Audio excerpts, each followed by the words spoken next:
namoonni baay'een mucayyoo kana lakkoofsa isheeti kan naa kennaa turtan jechuudha. Akkuma suura irratti argitan kana mucayyoon kun Bahaarinii keessatti jechuudha. Ijoolleen Bahaarinii baay'een keessan karaa feesbuukiidhaan kallattii feesbuukiin illee isin gaafadheenaan lakkoofsa mucayyoo kanaa naa kennitan. Mucayyoon kun Zinnaash jedhamti.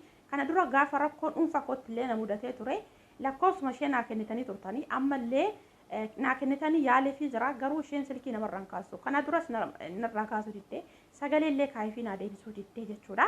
Gariin as jirti jechaa jirtan gariin immoo Itoophiyaa jirti galtee jirti gara biyyaa jechaa jirtanii ashama harka fudhee akkam jirtan hordoftoota chaanala kootii kan taatan marti keessaanuu nagaa rabbii lafaaf iddoo jirtanitti isiniif hawayyatu akkam turtan akkabsaa kana keessan anu buleettiin keessan nagaa guuturraafaa qaba dhageenya na bukkee ture simbirallee ajiraatu isin jechaa namoonni chaanala kana fara taatan subscribe gochuudhaan maatii keenyatti dabalama kan maatii koo turtan immoo hanga yoonaa yaadawwan garaagaraatiin na deeggaraa turtan galatooma galata guddaa na birraa qabdan isiniin jechuu jaalladha.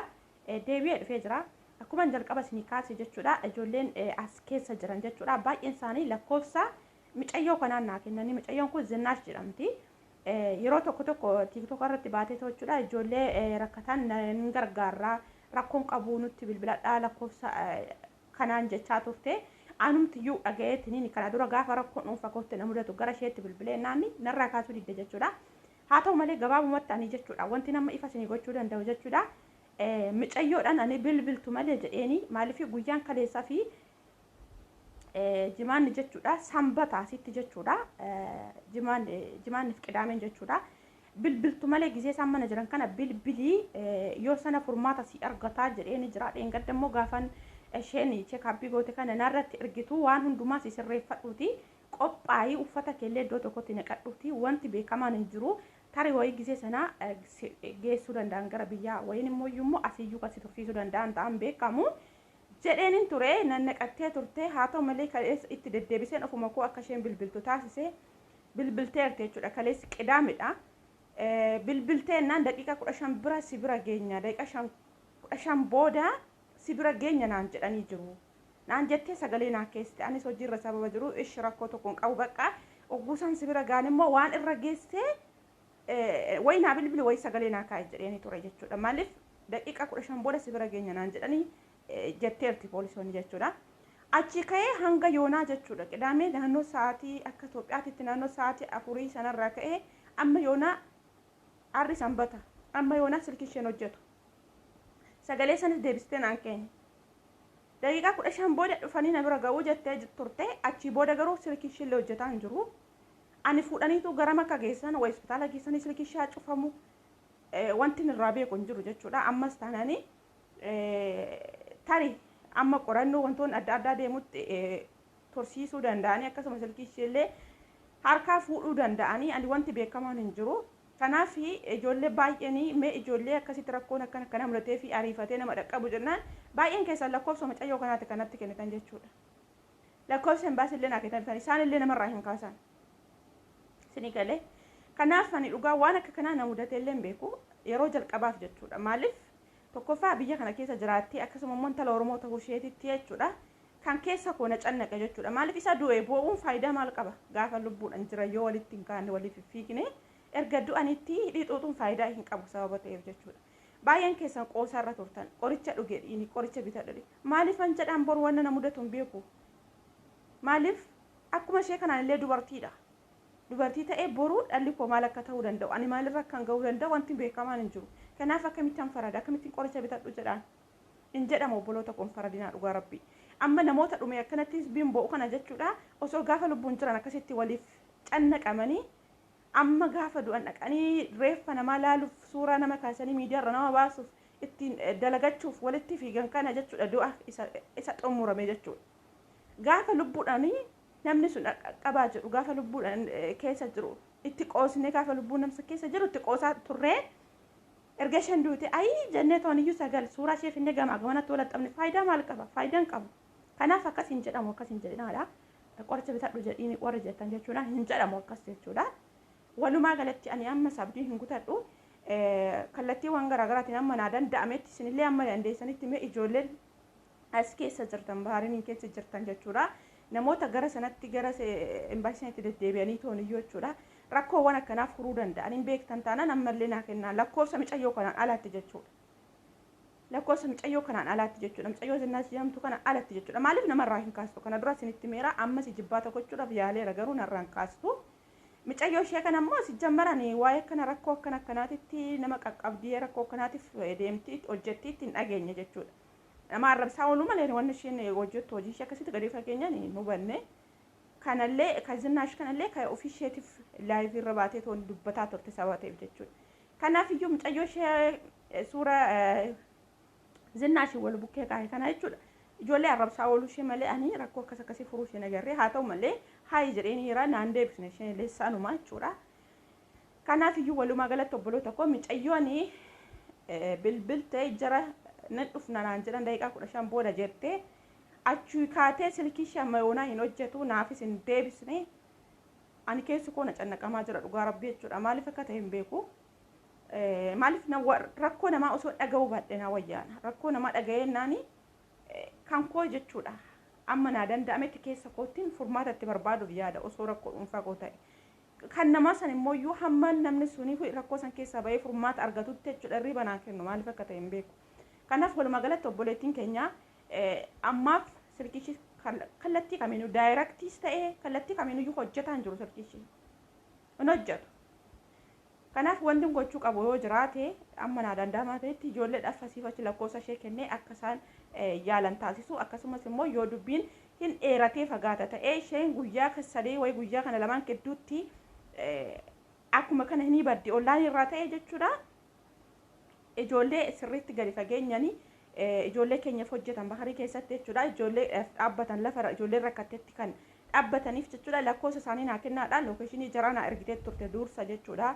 Anillee maaliif waan keessi koonna shakkeef hin beeku lookeeshinii isaanii lakkoofsa mana isaaniillee naa kaa'itii uffata kee nannaqadhu kaa'ii dura odoon bilbiliniin jedheeni uffata nannaqattee kaa'attee lookeeshinichas naa ergite na bira jira. Kanaaf namoota akkasiitiif nan ergaaf nama dhaqanii mucayyoo kana lafa sanatti yookaan mana jara sanaa dhaqanii tooni warra mucayyoo kana qorachuu danda'aniif lakkoofsa kanan kennuuf ta'a. Lakkoofsa jaraa jechuudha lakkoofsa manaa akkasuma lookeeshinii jara. Kanan isiniif sheeru ta'a. Kanaaf keessan na dubbisaa namoonni akkasii yoo jiraatan isiniin jedha.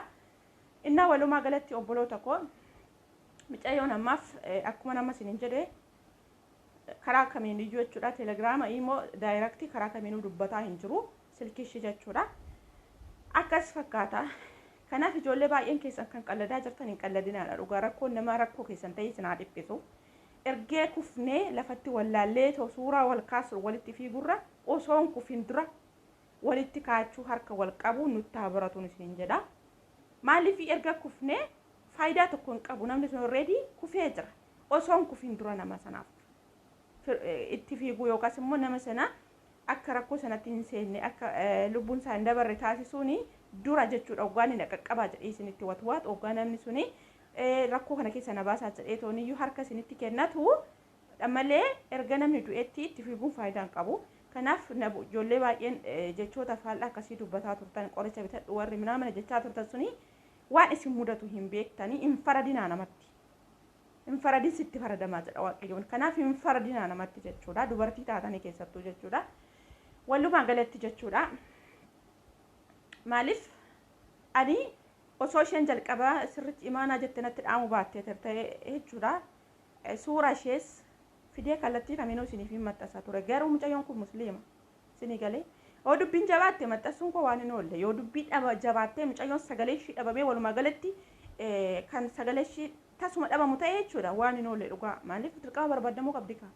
Eessa buute jedheen callisee zim jedha. Garuu immoo hamma rakkoo kana keessaa ba'ee tooniyyuu Waaqayyoon rakkoo kana keessaa na baasutti suuraa kan koo miidiyaarra hin baasinii. Haadhaaf abbaa kootu na jalaa du'a. Naasuu du'anii yookaan ijaan waan kana arganii dhagaanii miti jecha darbaan isaan bira ga'ennaan deebi'ee isaan argachuu hin danda'u sababa naan jetteef jechuudha. Egaa obboloota koo kana fakkaata. Yoo dubbiin kan jabaatu ta'e olee bula malee suura ishees ba'uun hin oolu. Maaliif obbolaa ishee biras maatii ishee biras ga'uu waan hin oolle jechuudha. Mucayyoon kanumaan dhabamti yoo ta'e jechuudha. Garuu mucayyoon asan jira jettee sagalee naa keesseerteenaan rakkoo tokko hin qabu. Maalirra akka geesse deebiseen isin hubachiisa. Garuu amma dhaamsin isinitti dhaamu isan jalqaba isiniin jedhe namoota as keessa deddeebianii sirriitti hojjetan. Lakkoofsa jara akkasumas immoo namoota deddeebianii sirriitti rakkoo kana keessa nama baasuu danda'an kana dura namoonni kun sirriitti hojjetan argineerra warra jettanii lakkoofsa isaanii naa kenna kallattii kameenuu ijoollee baay'een immoo lakkoofsa kee karaa kamiin argachuu dandeenya warri jettanii lakkoofsa kan koo daayirektii koomentii irratti isinii barreessuu hin danda'u kuni maaliif anarraallee rakkoo geessisa waan ta'eef jechuudha garuu piroofaayiluma yuutuuba kootii gadi xuxxanii tooniyyuu jechuudha barreeffama mataa isaa jala jiru isa dhumaa gaafa akkas achas dabarsitanii ni argattu jechuudha achi jala teelegiraama kallattii garaagaraa kan feesbuuk illee achi jala liinkii sababa ta'eef jechuudha achiin galtanii keessan hayoonaan jettan keessan sanii kan kenna lakkoofsa isinii galee kanaaf haala sanaan na dubbisaadha egaa ani wanti as bahee isinitti dubbadheef jalqaba mucayyoo kana kan irraa dubbate si eessa geesse jechuun keessa sababa noolleef anillee akkan jalqaba itti seenetti waan na cannaqe akka dhimma mataa kootiitti waan na cannaqeef ammallee irra deddeebi'ee dubbataa jira jechuudha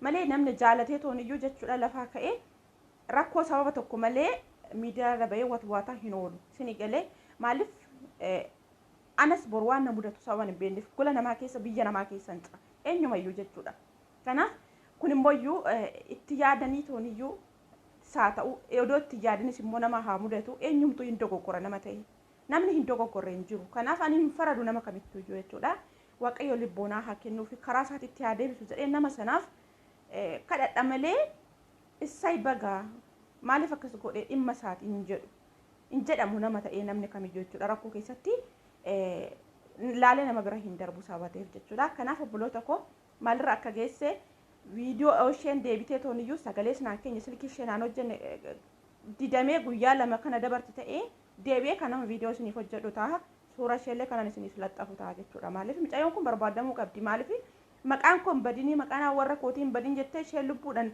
as buutee dhabamuurraa maqaa warra ishees badee rakkoo tokkoon qabu yoo irraa haasa'an torbee takka ji'a takka irraa haasa'anii mucayyoon barbaadamuu qabdi kana wanti nan isiniif dhaamu angan deebi'ee viidiyoo biraan dhufutti nagaan naaf turaadha yaada kanaan adda ta'e yoo qabaattan immoo ammallee koomentii jala naaf kaa'adha dhugaa keessi kan koo sirrii miti yoo dubbadhullee keessi kan koo sirrii miti maaliif waan akkas akkasii kana baay'een sodaadhallee baay'ee irraa fagaadhallee jechuudha garuu mootu jalqaban itti seene waan ta'eef wanti hin godhu hin jiru kanaafiyyuu namoonni yaada kana adda ta'e qabdan yaada keessan koomentii jala naa kaa'aa nagaan naaf turaan isiniin jedhaa turtii gaarii